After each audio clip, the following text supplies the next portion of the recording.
Honeycutt has he has a Doctor of Business Administration degree in marketing from Harvard University and the Master's in Business Administration degree in organizational behavior from Boston University. He has been consultant for the company such as Colgate-Palmolive, Dupont, Gulfstream Corporation, Savannah Foods, Simmons First National Bank, SC Johnson Wax, and others. And tonight, he'll give us a lecture about MBA leadership. Okay, now, ladies and gentlemen, let me welcome Dr. Honeycutt.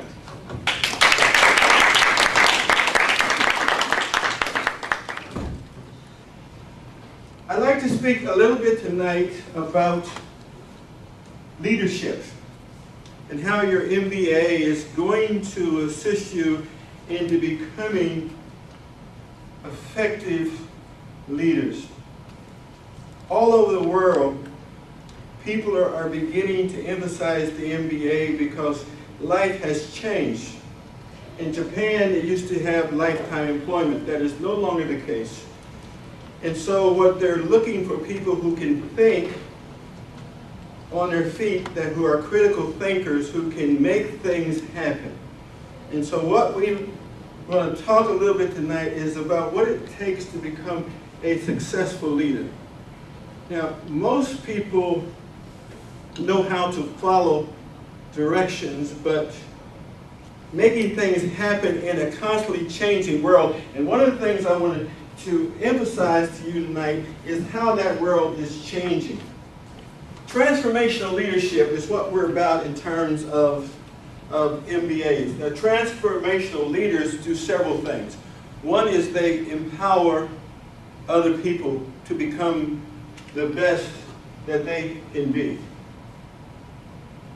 Now, most people are not transformational leaders. Most people are transactional leaders. They supervise. And they're very well at following orders and telling people what to do.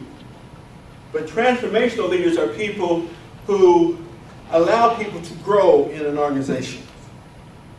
Because if you grow in an organization, then you have to allow people to be themselves and to question authority without taking it personally.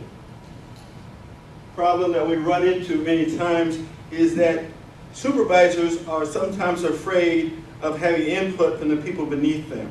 But if you want the organization to grow and to expand, one of the things you must do is to allow it to grow. I work with an organization called Colgate-Palmolive. Colgate-Palmolive company is a company that primarily had women who never reached the top. And the reason that women never reached the top is because the way to the top was through Europe. Men did not want the women to go to Europe because if the women went to Europe, they would have access to going to the top.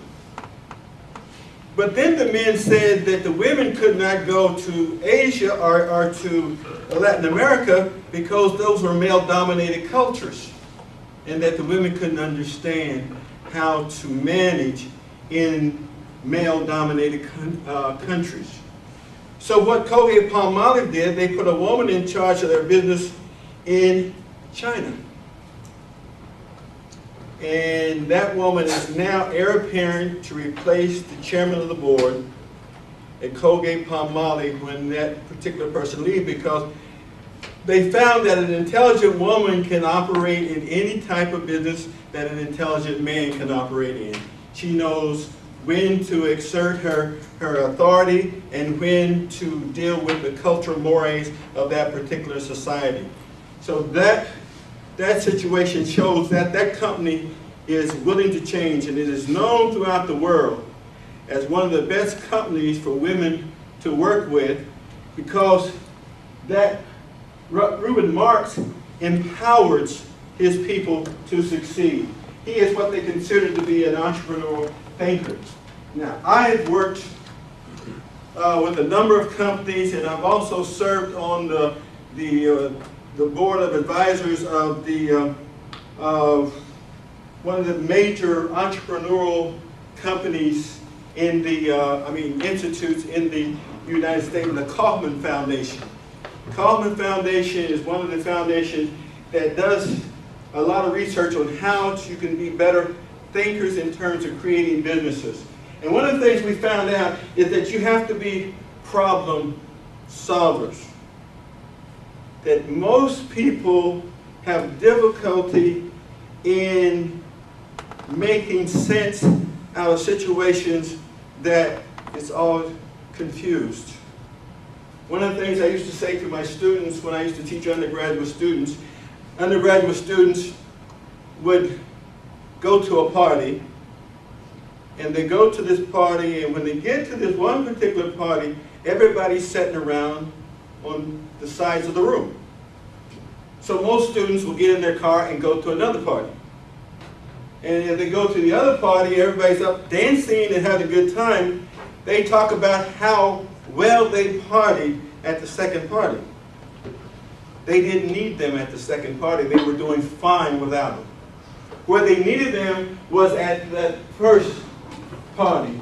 See, you have to learn in business to be the life of the party, the person who can make it happen. If you can make it happen, there's always will be a job for you. So what we're trying to do is not have you be a transactional leader, one who can just supervise, one who can follow regulations, one who can operate in a situation. Those are the kind of people who work for you. What we're trying to create is transformational leaders, people who the vision is to have transformational leaders, people who can inspire others, empower others. Global business leaders.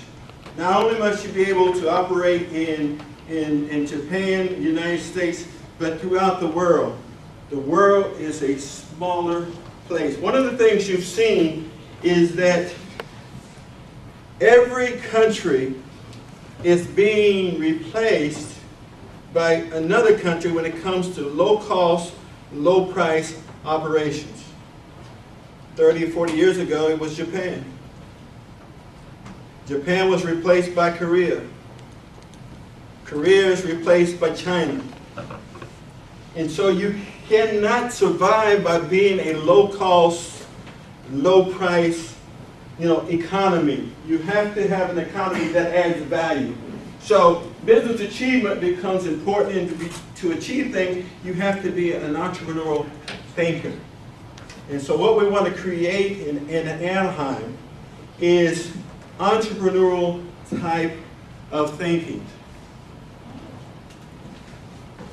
Now, if you see what's happened in our society, it's amazing that in 1989, the web was created. Now, how many years ago was that? 1989, 17 years ago, there was a creation that today everybody utilizes. 1989, the World Wide Web. In 1996, there was only 30 million internet users. Today, there's close to 1 billion. In 10 years' time, we went from 30 million users to 1 billion. Do you realize that into today's world, the internet has totally changed how we do business? It'll never be the same. In I think it was in 2000, 2002, there was a magazine called Reason Magazine. Reason Magazine sent their magazine to people in the neighborhood. On the cover of the magazine was a satellite picture of your neighborhood with your house circled. There's probably more information about you in cyberspace than you want to believe. Do you realize that in today's society, people, before they date, Google their dates to see what kind of information they can find on a potential date. Life is changing, and it's changing so rapidly. So how can we help our students become successful? 1998, a friend of mine and I contacted the CEOs of Fortune 500 companies. And we asked them to give us information about success for students. So each of those, about 100 Fortune 500 CEOs, wrote letters to students about what are the keys to success, what books they recommended they read, and who were their role models. And we found out that the key to success for most people was knowledge. 3 things that successful people do, and do very well. They know something. They know how to analyze those facts. And 3, they know how to apply the analysis. The world is open book.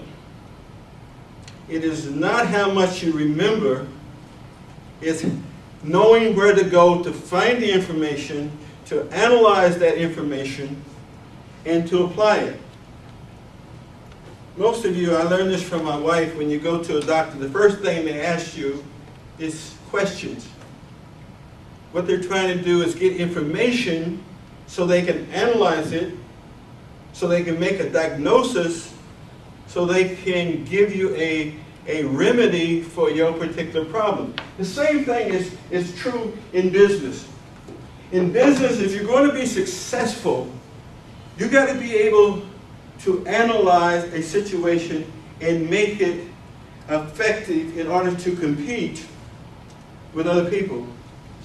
How did Starbucks take a substance such as coffee that was declining and turn it into a multi-billion-dollar company? Because they changed the whole concept of drinking coffee. Starbucks does not sell coffee. They sell a coffee drinking experience. So when you go to Starbucks, you're not just drinking coffee. You're going there because it says something about you. Why do you go to Starbucks? Because I'm sophisticated, I'm urban, I'm upscale, I have class. And it's more important for women than it is for men. Men sort of say, do I really want to spend this much money for coffee? Women sort of says, yes, I'm worth it. Women understand they have more value than men, so it's really not a problem for them. Sometimes we need to think more of ourselves than we do. Some men too often get to be too practical. Creativity comes from the childlike substance inside of you. You got to be able to get outside yourself and to think. And one of the things that occurs in many of our classes is getting people to think differently. It's very difficult. It's very easy to think the way you've always thought.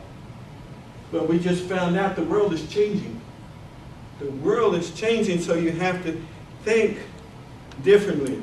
Everything is technology is impacting our world in such a fantastic way. In the United States, 2,000 MBA programs are online. In order for this university to be successful, the students have to be successful. You are the products of this university, and we are known by your success. And so it behooves us as an institution to do everything we can to make you successful, which may mean we don't just give you PhDs to teach your class. We may want to give you corporate vice presidents to teach your class because they know what's going on. A lot of PhDs, they may know something, but in some cases, they don't know the practical aspect.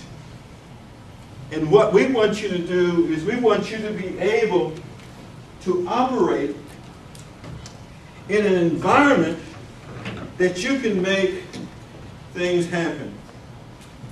Right now in the United States, I am working with a company that's called Air American Cable. It is a wireless cable company that's competing against satellite and cable companies. This company does everything by radio waves. You can do it cheaper, and it's a tremendous opportunity. But the problem is that this company does not have that much capital, and the bigger companies are doing everything in their power to keep this company from hitting the market. And they're doing that by buying up all of these various spectrums and radio waves that are owned by other people so that this company has no access to it. Because when you start talking about the big dollars, it is very, very competitive. So it's not enough for you just to have a degree.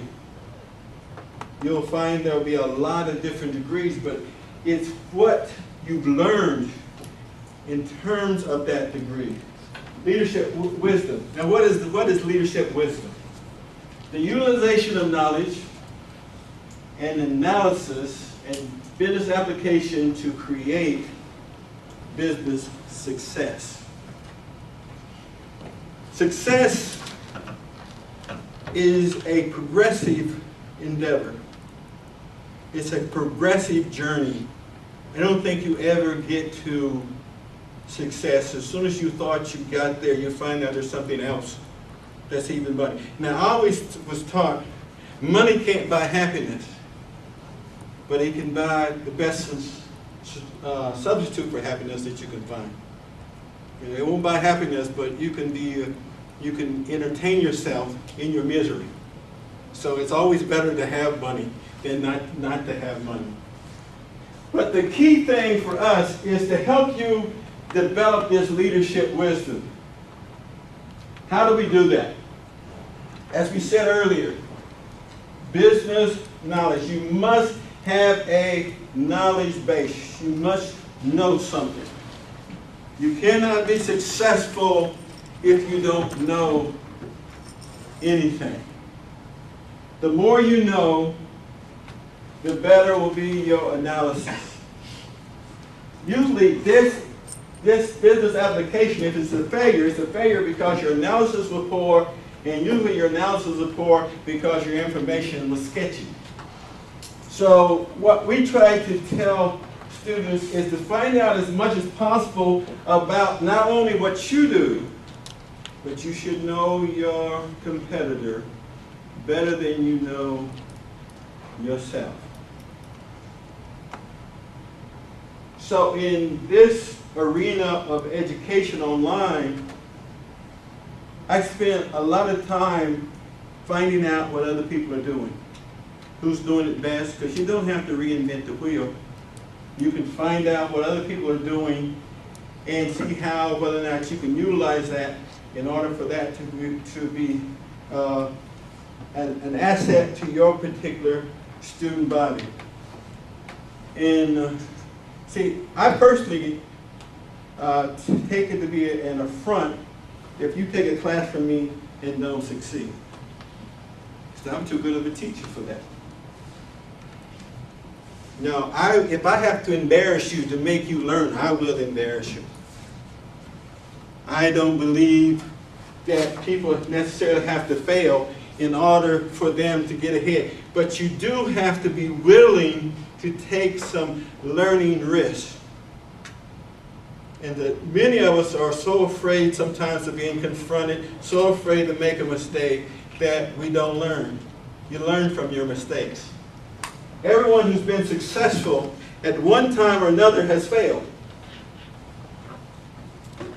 I have this saying that if you have failed, the reason that you're failing is because you're thinking too small. You should think bigger. And so I failed a number of times. Every time I fail, I think bigger. So business knowledge, business analysis, business application, and business success. Now, this is what I use when I do my consulting. Usually it's just a plain business model. And in it, if you know what you want, and you know what is, you can put a plan of action together to get you there. If you know what your goals are, and you know your current situation, then the analysis part is you begin to say, why am I in my current situation? Every destination starts where you are. But it also says that you have to have a destination. Now, getting to a destination means there are several ways to get there. Now, we flew here on American Airlines, but you could have came here on Japanese Airlines. I could have came by ship, been a little bit longer, more expensive. But there's always several ways to get there. When one way is blocked, you can no longer get there that way. And many of us get caught up in means. What we thought was going to work, the means of getting there, doesn't work, so we say, okay, I can't get there. No, all that means is that particular mean can't get you there anymore. So you have to begin to look at your current situation in business. We look at the current situation and we say, what's causing that? What's happening in the environment that's causing this current situation to be the way it is? In the United States right now, General Motors, Ford, Chrysler, very upset because their SUVs are not selling. And why aren't their SUVs are selling? Because we used to have gas at $1.50. Now it's $3, above $3, and the SUVs use a lot of gas. My wife, she drives a PT Cruiser, so she just cruises around. She can go anywhere. It doesn't take that much gas. But our son has an SUV. So lately, he's probably walking a lot more than he was at one time because of the price of gas. So you have to always be up on the environment. One of the things about a successful business person is one person who knows what's going on around them. When I go talk to businesses, there's two people I usually talk to before I talk to the people in power: clerical people and maintenance people. They know what's going on. More so than the people at the top. If you want to be successful, never ever make an enemy out of secretaries or clerical people. They can hurt you because they have access in the situation. I worked, when I was a dean at another school, I had a receptionist who was used to be a deputy sheriff. Now, Cynthia had poor clerical skills, but Cynthia had great people skills. So I made her my secretary, and then I made her my administrative assistant. Because Cynthia knew everybody and could get anything done. And people used to get upset with me and said, why did you hire her? She can't type. I said, we have a computer, you know, it has spell check. I can type my own letters. I don't need her to type letters. But she has a skill that I don't have, knowing everybody on campus, knowing how to get things done. And so you have to be willing to allow people to get outside of what you think their job description is in order that they can help you. Never hire someone who has the same skill set you have. They don't need two of you in the office. They need someone who has a different set of skills. You may be able to do it, but they can do it more efficiently, and that means you can put your time doing something else.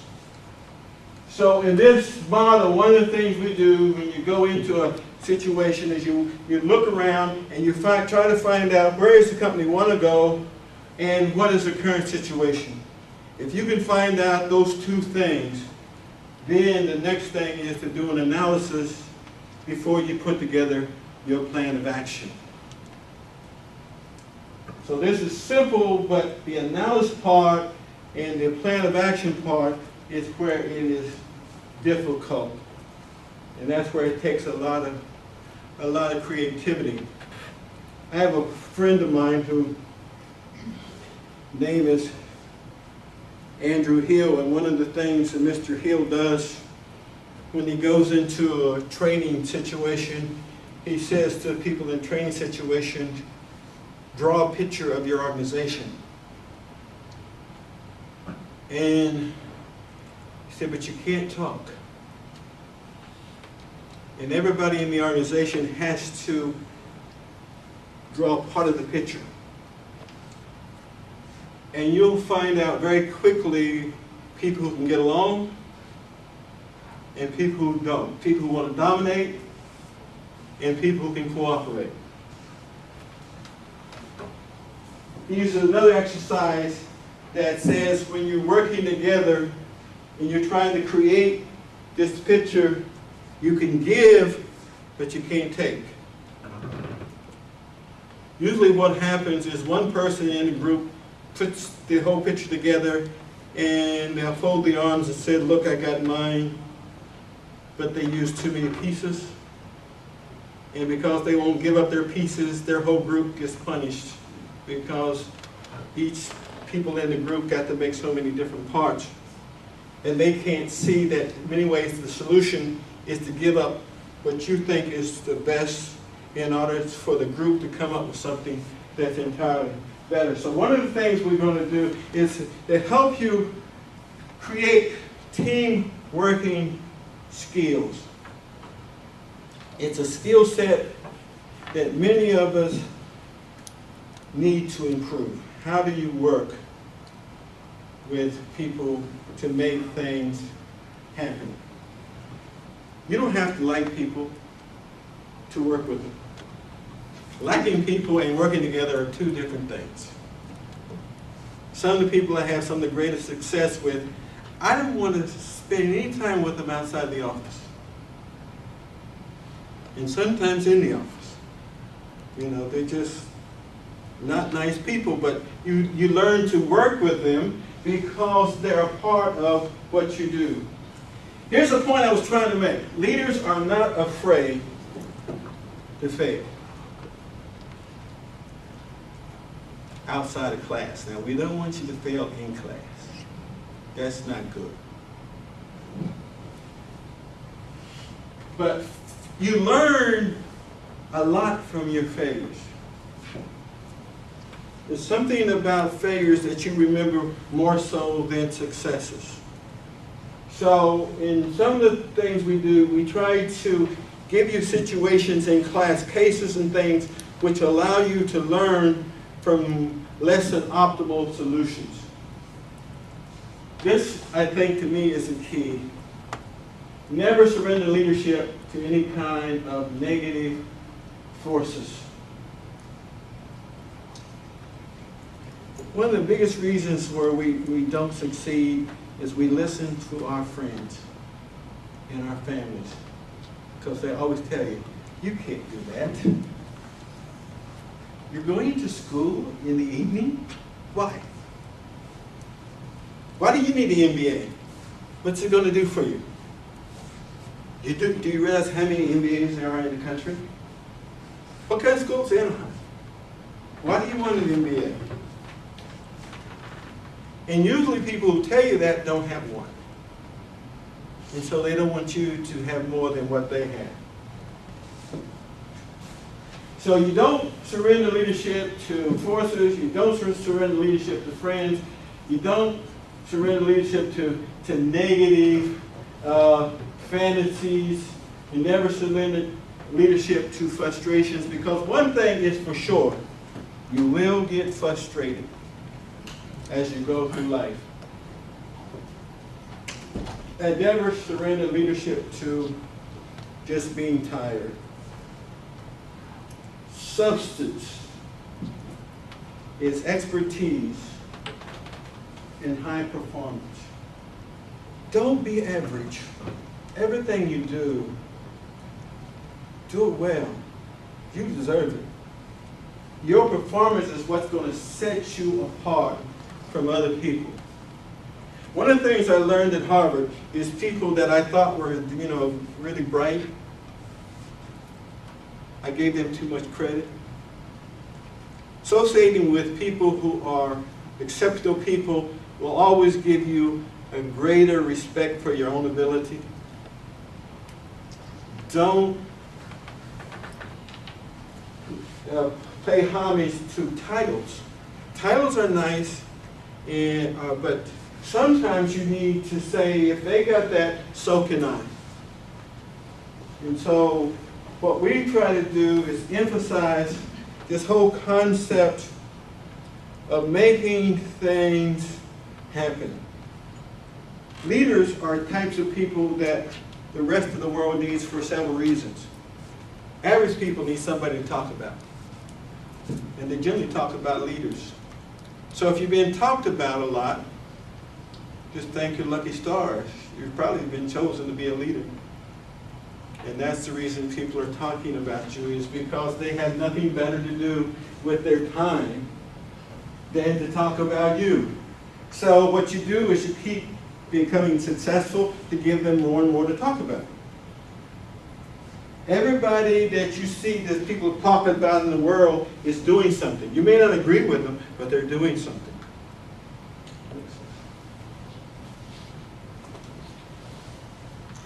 Analytical skills.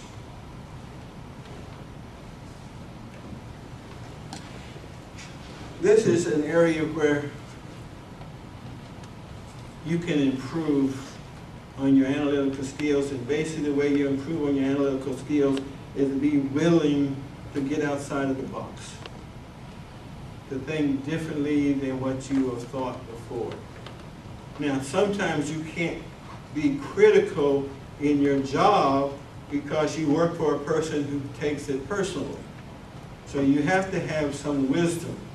You got to know how to talk to some bosses, and the way that you talk to some bosses is to make them think that everything is their idea, even though it's yours. You phrase it in a way where they can take credit for it.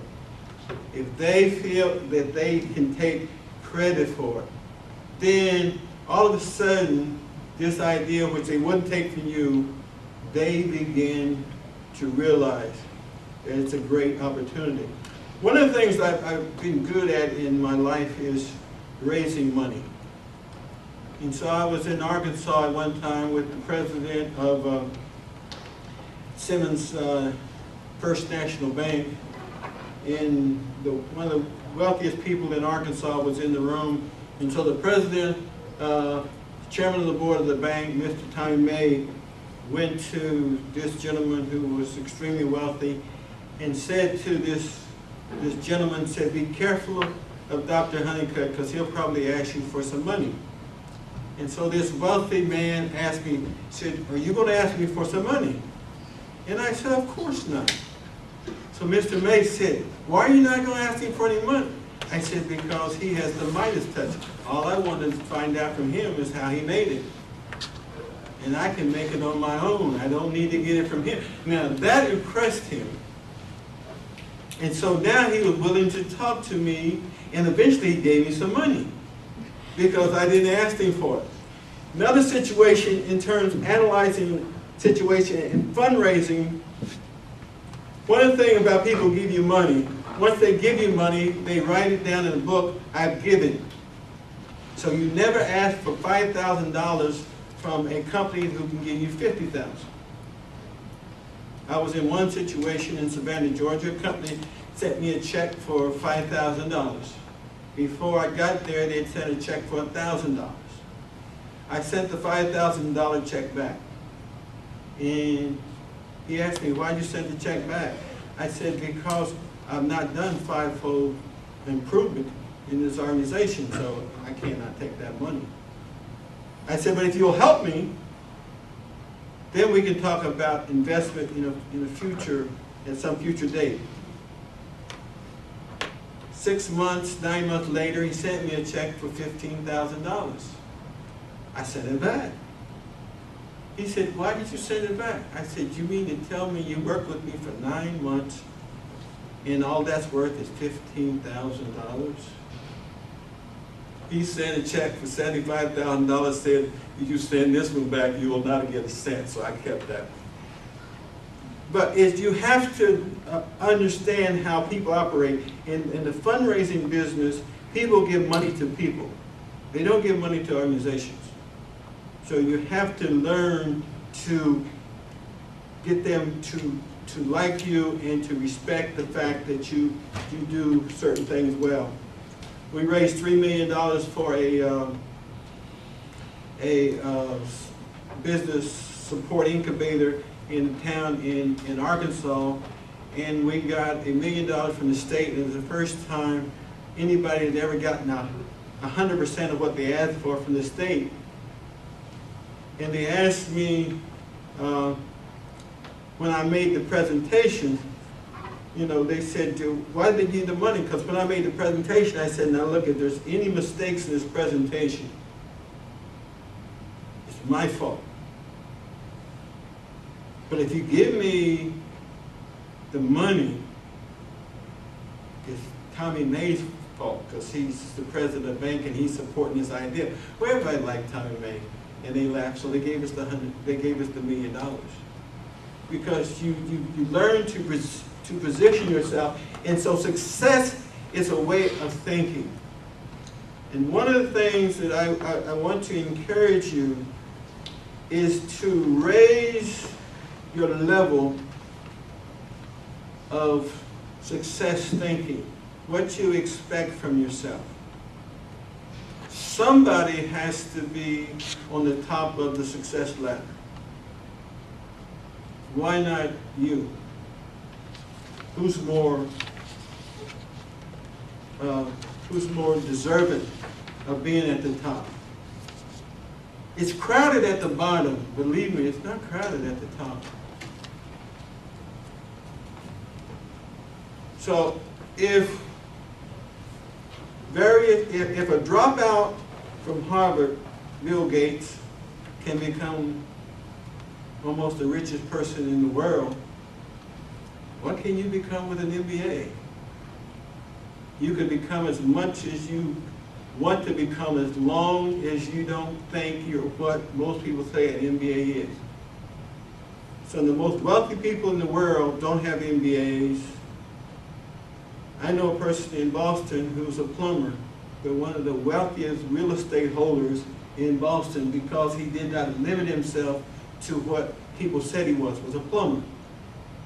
Don't limit yourself by your MBA. Don't limit yourself because some of your professors may not be the best that you've ever seen. What you will learn from bad and good professors is that you can survive both of them. They're not the ones that's going to make you a success. I laughed today about some people who was horrible professors. I had one philosophy professor in undergraduate school, Professor Smith. Professor Smith looked at me and says, "You're not that serious of a student." I said, "What do you mean I'm not that serious of a student?" He said, "I looked at your grades. You got A's, you got C's, you're all over the place." I said, "Well," I said, "I don't want to hear the excuses. In my class, you'll get an A or an F." He said, "You can't do that." He said, "Watch me." I decided to get an A in his class. But he taught me that I was doing things to myself by only doing what was necessary. You know, in some class I didn't feel like studying, so I didn't study. Because when I went through college, I was a jock. I was a football player. And after we lost about 6 games, I realized I didn't have much of a career in athletics, so I needed to study and get an education. And a lot of the guys who are great athletes, you know, are nowhere near where I am today because they thought they could go there with football. And once you train your mind, you always have that with you. And so this professor helped me realize I had to do things differently. And it's always important to have somebody you can depend on who will give you honest feedback. And the thing that you need to do as a student, and I will close with this, and I didn't get through all that, we'll do that at a later time. But one of the keys to being successful is, one, don't take yourself that seriously. But two, expect the most out of you. And if you expect a lot out of yourself and you don't take yourself seriously, you won't get really down when things don't go right, and you really won't get beside yourself when things are going good. So you can sort of laugh. I laugh a lot now. I grew up in a little small town in Humboldt, Kansas. There were 10 of us. My father was a janitor and a part-time preacher. We didn't have anything, but I went from Humboldt and had the opportunity to travel throughout the world. Been to Africa, Asia, Europe, Caribbean. My wife and I spent a week in Scotland last year, and we spent a lot of time because I knew if I applied myself, I could do whatever it is I wanted to do. And if a little boy from Humboldt, Kansas, 8 miles north of Chanute, 8 miles south of Iola, Kansas, 60 miles from the Missouri border and 60 miles from the Oklahoma border, a town that nobody knows of, if I can make it from Humboldt, Kansas, you can make it from wherever you are. So it is up to you. It is not up to anybody else. Don't expect the world to help you, and never join the world against yourself. You should always be on your side, even if you're the only person on your side. Any questions, please? Yes, sir. What you meant by take yourself seriously. Yeah. Question? Don't take it. His question was, what do I mean by not taking yourself seriously? I guess I should have had an adverb in there. It's too seriously. Is don't get so caught up in your own importance that if something negative happens to you, you can't recover from it. So you have to be able to roll with the punches. And laughing at yourself is one of the best ways to do it, because it's always easier to recover when you can laugh at yourself. A little bit to know the difference or essence of a doctorate in business administration and doctorate in business economics. It's basically, economics is the foundation of all business degrees. And in business, what we do is we build upon economics. Now, if you know anything about economics, there's probably more PhDs in economics than there are in business.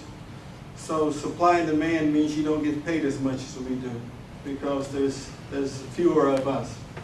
But in marketing, the economics is the basis of our marketing study. So you build upon marketing, statistics, psychology, do a lot of work with consumer behavior, consumption patterns, trends, what's going on in the marketplace, those kinds of things. Now, a doctorate in business administration is different than a PhD in that in the PhD you usually required to know a foreign language. And a doctorate in business administration, generally your language is the computer language. So you don't have to have a foreign language. So when I went to school, I was going to get a PhD in business in organizational behavior from the University of Massachusetts. My professor at the Boston University said, why don't you go apply to Harvard? And I said, I don't know if I want to work that hard.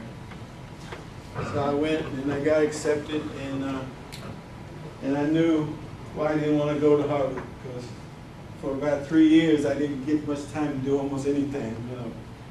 I mean, they had ridiculous kinds of assignments. You go in there and you'd have to read 2 or 3 books a week, several articles, and then you go to class and they'd only call on you and you'd have to speak and explain all that for 2 hours.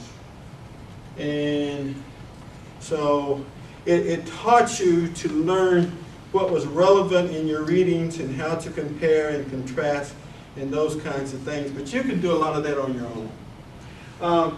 Where are you from originally? I'm in Nigeria. What part? I was born in Lagos. Lagos? Yes, I combine Lagos State and Ogun State. Okay. So I've been there. Have you been? Yeah, I've been to Lagos, Port Harcourt, Jos, Kaduna, Ori. So I've been there. Yeah, been there several times. Lost a lot of money there too. Wow. Unfortunately, sorry for that.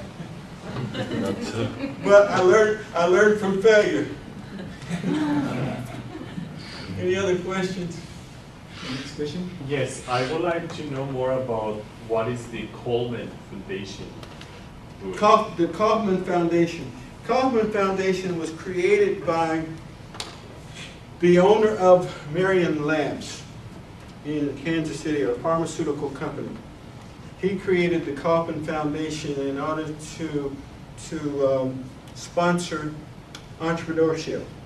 So they do a lot of work and give out grants to help people develop entrepreneurship thinking. They just gave out $25 million to 8 different universities to get people to think in an entrepreneurial fashion across campuses, not just in business, but in other things, because successful people are generally entrepreneurs.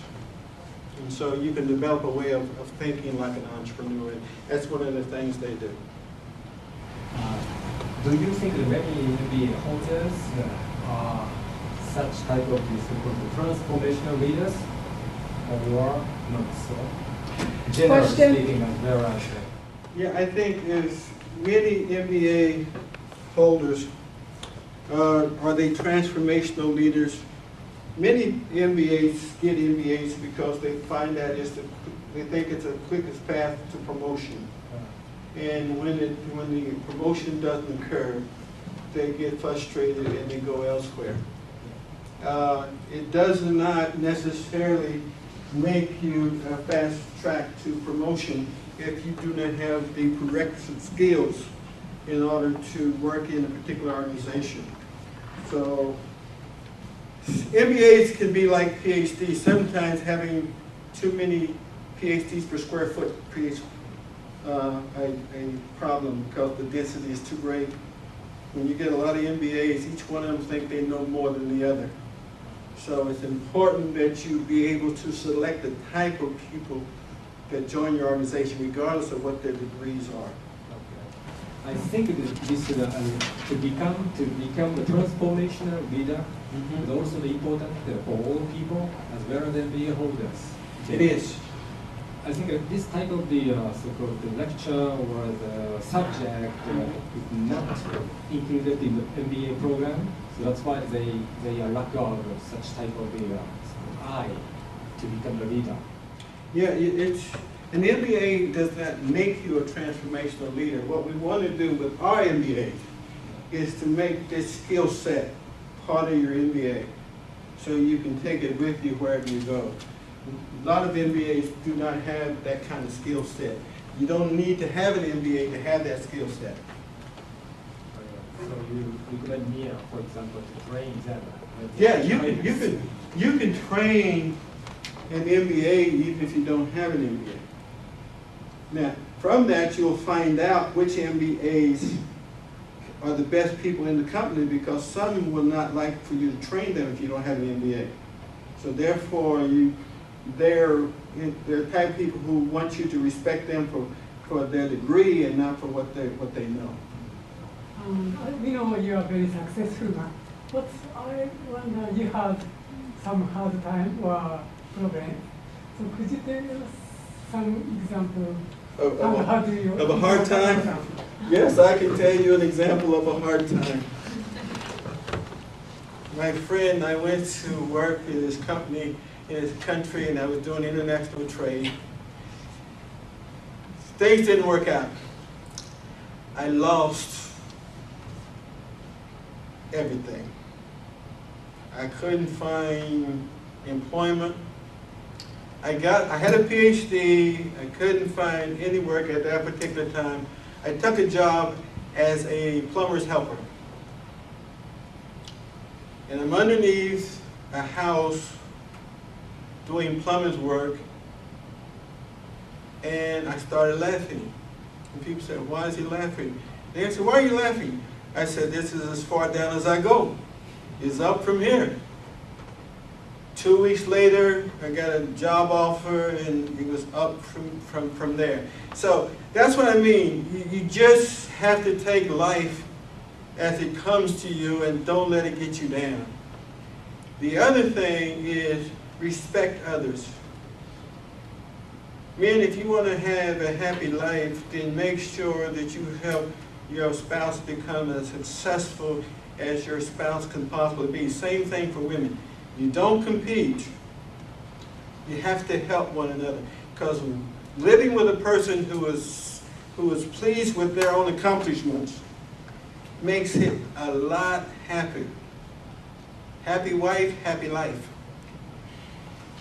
So you make sure, they stay happy as much as possible.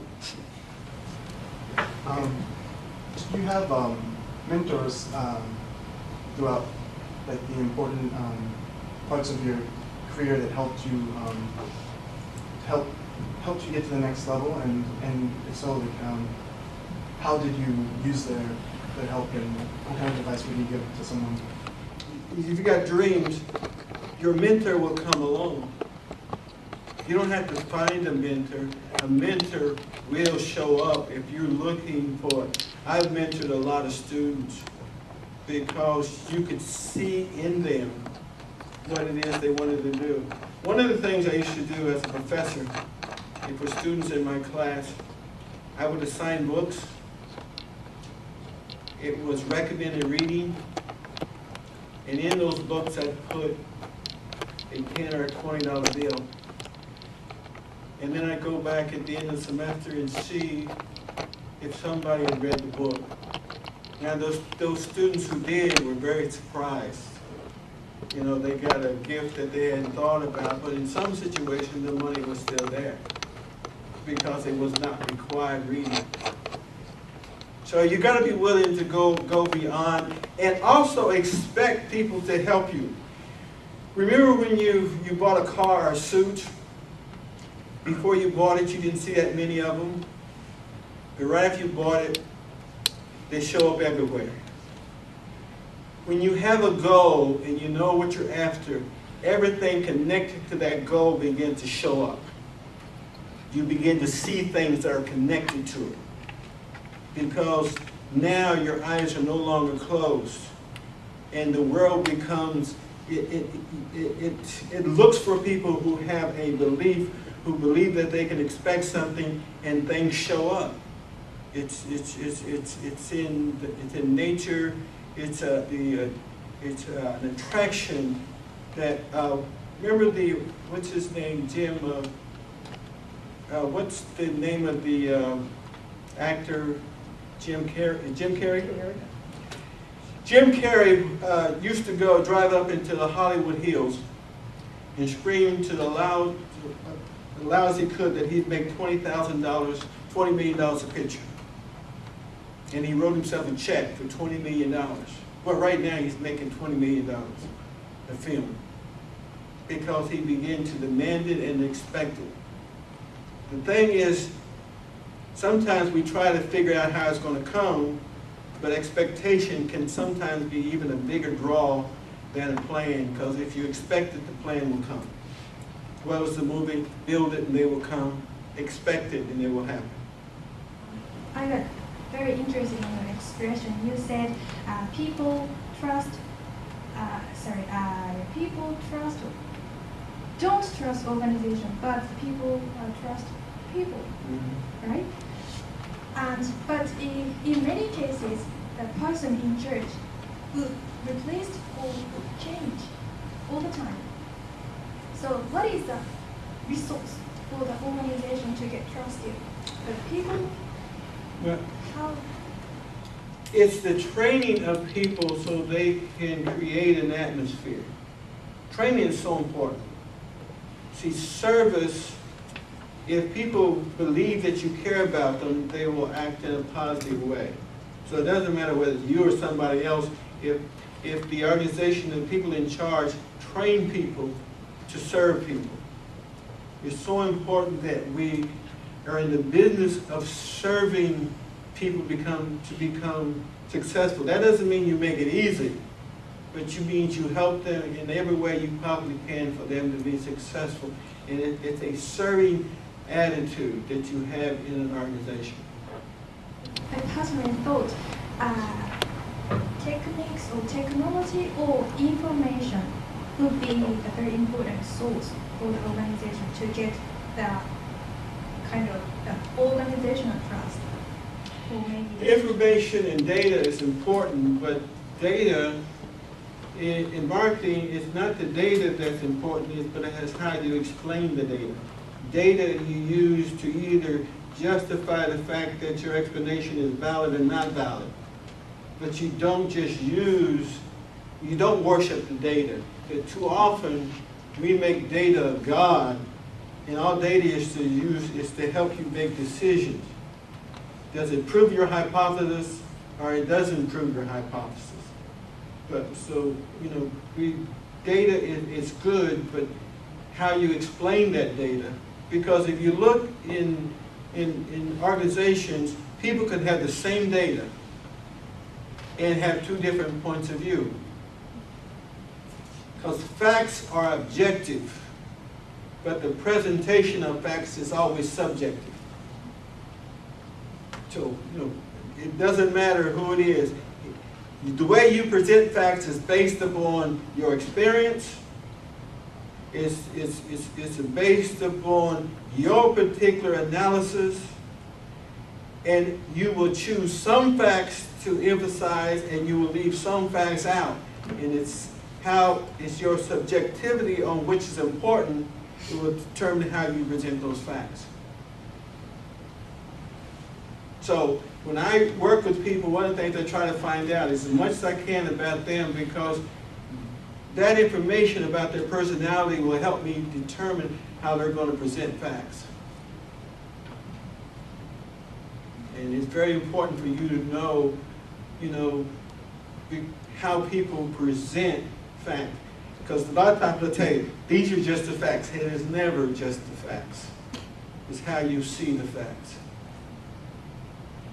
And if you look at facts, a lot of times you will not go forward because the facts say it can't happen. Henry Ford, with his engineers told Henry Ford, we can't make an 8-cylinder engine. The facts just won't allow us to do that. He said, okay, go back and work some more. And they kept working until they came up with an 8-cylinder engine, because he didn't believe the facts. Because he believed what he saw in his own mind, he believed his own dream. Because you can change things if you're persistent enough. Water on a rock long enough will drive a hole through the rock. Okay, next question, please. Talking about persistence, could you please tell us suggestions, recommendations, ideas for transformational leaders? First thing is to read as much as you can from a man called Peter Senge, S-E-N-G-E. He's probably the #1 thinker and writer on transformational leadership.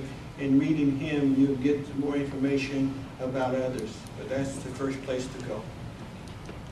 What factors hold people back from pursuing their goal towards entrepreneurship, and what things lead to failure in startup entrepreneurs? F-E-A-R, fear of failure. It's the #1 thing that keeps people from achieving. We're so afraid that we're going to fail and people are going to laugh at us, so we don't try. The reason people don't ask questions in class is because I may appear dumb. The good students have gotten over that. They don't care about it. They're going to get you to tell them what it is they need to know. And if everybody the rest of the class think they're dumb, they don't care. Their thing is, I don't have to worry about them people. I got to deal with myself. So once you get past the fear of failure, you know, I used to tell this story. I said, one of the ways people always ask me how I get to be self-confident. I said, I used to tell this sort of story. I said, I look in the mirror and I say to the mirror, I said, you're handsome. The mirror looked back at me and said, you're lying. But I was so persistent that the mirror said, if you really want to believe it that much, go ahead, call yourself handsome. So you have to be that kind of persistent. You have to be able to state something even though the evidence is in the opposite. But when you begin to feel a certain way, you begin to act a certain way. And once you begin to act a certain way, then people begin to see you that way. And so, to be successful, you act successful. To be successful, hang around people who are successful or read about people who are successful. As you know, the Japanese society is quite conservative, it's Yes. quite discriminating, especially concerning the woman and the position of the woman in the business, especially probably the business part of Japanese society. So I would like to say that I see with great pleasure your very respectful attitude concerning your life, for your life. And I would like to ask your opinion about the future opportunities of women as a business leaders and as a political leaders, maybe not only in Japan, but in the United States also. Well, in terms of the United States, it's a known fact.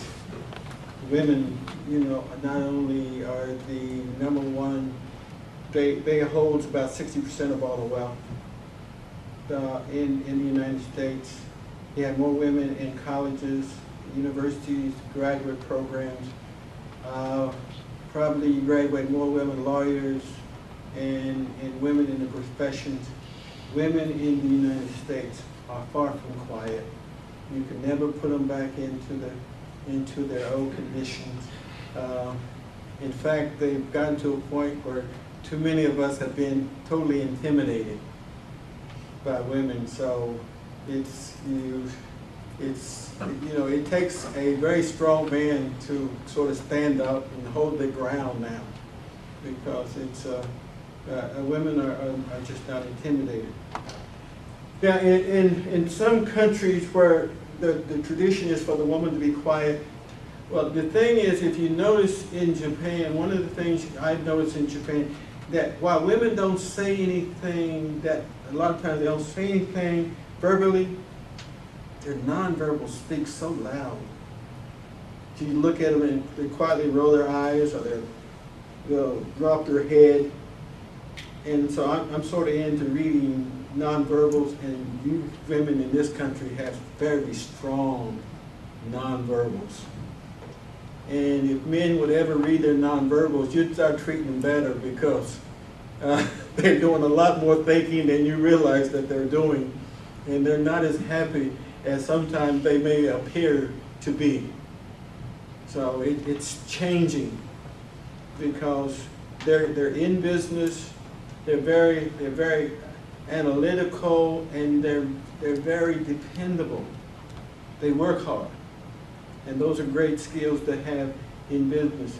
But they're not going to be satisfied to be lower level managers they want to also rise in the organization, and it's going to happen. And probably the smartest thing that a man can do who's in a leadership position is to help women to move up the career ladder, because you get some very valuable employees. What is the most perspective, what is the most interesting sphere, interesting markets for women in such situation, that the society is conservative, then the leadership is occupied by men? I don't think women should be,